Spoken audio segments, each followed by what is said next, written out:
அஸ்ஸலாமு அலைக்கும். முஃப்தி யஹ்யா சாப் உடைய அவரது இந்த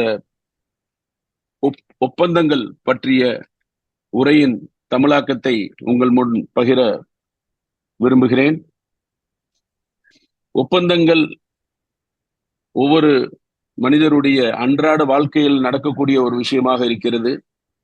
அது வியாபாரத்தில் ஆரம்பித்து ஒரு அன்றாட நாம் செயல்படுத்தக்கூடிய செயல்களிலும் மற்றும் முக்கியமான சில நேரங்களில் நாம் இந்த ஒப்பந்தங்களுடைய விஷயத்தில் மார்க்க விஷயங்களை கடைபிடிப்பது மிகவும் முக்கியமாக இருக்கிறது. ஒரு ஒப்பந்தம் அது அனுமதிக்கப்பட்ட ஏற்றுக்கொள்ளப்பட்ட ஒப்பந்தமாக மாறுவதற்கு இருதரப்பு ஒப்புதல், பரஸ்பர ஒப்புதல் அவசியமாக இருக்கிறது.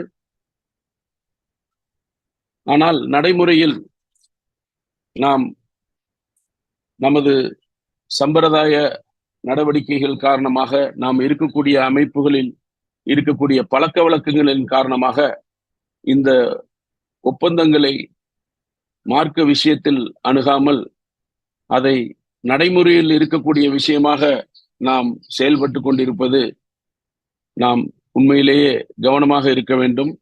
ஏனென்றால் அனுமதிக்கப்பட்ட விஷயங்களில் ஒப்பந்தங்கள் இருதரப்பு ஒப்புதல் எந்த அளவுக்கு அவசியமோ, அதே நேரத்தில் அனுமதிக்கப்படாத விஷயத்தில் இருதரப்பு ஒப்பந்தங்கள் இருந்தாலும் அந்த ஒப்பந்தங்கள், அந்த காரியங்கள் ஹலால் என்ற முறையில் இல்லாமல் ஹராம் என்ற முறைக்கு மாறிவிடுகிறது.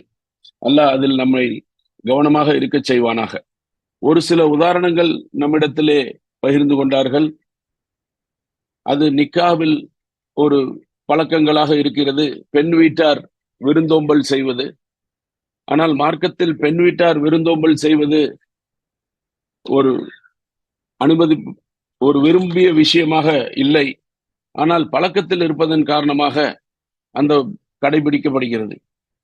இந்த ஒப்பந்தங்களை பற்றி குறிப்பிடும் பொழுது ஆரம்பத்தில் ஒரு எப்படி நாம் கடை வீதிகளில் இருக்கக்கூடிய சாதாரண வியாபாரிகள், அவர்களிடத்தில் நாம் பொருள் வாங்கும் பொழுது அதில் அவர்கள் நாம் கேட்கக்கூடிய விலையை கொடுப்பதற்காக ஒரு நிர்பந்தமான ஒரு சூழ்நிலையை நாம் ஏற்படுத்தி விடக்கூடாது. அதிலும் விற்பவர் வாங்குபவர் ஒப்பந்தங்கள் இருக்கின்றது. அந்த ஒப்பந்தங்களில் மார்க்க விஷயங்களை தெரிந்து செயல்படுவது அவசியமாக இருக்கிறது. அடுத்து நாம் வியாபாரத்திலும் சரி, நமது அன்றாட வாழ்க்கையிலும் சரி, கொடுக்கல் வாங்கலில் இந்த ஒப்பந்தங்கள் எந்த முறையில் அமைந்திருக்கிறது என்பதை நாம் கவனத்தில் கொள்ள வேண்டும். நாம் ஒரு முறையில் ஒப்பந்தத்தை ஏற்றுக்கொண்டாலும் அதற்கு பின்னால் நிர்பந்தங்களோ அல்லது தவிர்க்க வேண்டிய விஷயங்களோ இருக்கிறதா என்பதை கவனத்தில் கொள்ள வேண்டும். முஃப்தி சாப் மற்றொரு விஷயத்தை பகிர்ந்து கொண்டார்கள். இந்த இன்ஹெரிட்டன்ஸ் என்று சொல்லக்கூடிய நமது குடும்பங்களில் பரிவர்த்தனைகள், அந்த அடிப்படையில் அதில் எந்த அளவுக்கு நாம் மார்க்க விஷயங்களை கடைபிடிக்கிறோம். ஒரு உதாரணத்தை அவர்கள் குறிப்பிட்டார்கள். சகோதர சகோதரிகள் மத்தியில் அவர்களுடைய பொருளாதாரத்திலும் சரி அல்லது அவர்கள் பங்கில் விட்டு கொடுப்பது நாம் யதார்த்தமாக நினைத்தாலும் கூட அந்த விட்டு கொடுத்ததற்கு பின்னால் நிர்பந்தம் இருக்கிறதா என்ற விஷயத்தை நாம் தெரிந்து கொள்ள வேண்டும். அப்படி ஒரு நிர்பந்தம் அந்த ஒப்பந்தத்தை ஹராமாக்க காரணமாகிவிடும். இது போன்ற அதிகமான விஷயங்களை நம்மிடத்தில் பகிர்ந்து கொண்டார்கள். ஜஸாக்கல்லாஹ் ஹைர். இதனுடைய தொடர் வரக்கூடிய வாரங்களில் இருக்கின்றது. அதனால் நாம் அனைவரும் இதில் பங்கெடுத்து பயன்பெற வேண்டும் என்று அனைவரையும் கேட்டுக்கொள்கிறோம். ஜஸாக்கல்லாஹ் ஹைரன். அஸ்ஸலாமு அலைக்கும் வரஹ்மத்துல்லாஹி வபரகாத்துஹு. We have shared in the chat box the queries and feedback form. So please use that to send your queries. We will inshallah document and reply In the last session, we have not had any queries, so we are not able to reply in this session. So please share your queries in the chat box. In the link that is given, and also share to your email IDs.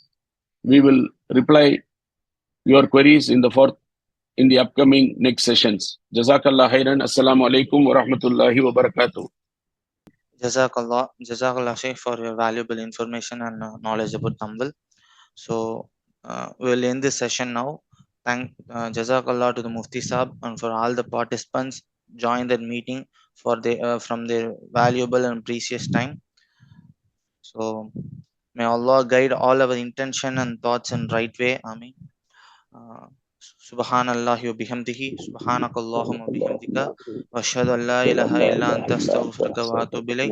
Subhana rabbika rabbil izzati amma yasifun, wassalamu alal mursalin, walhamdulillahi rabbil alamin.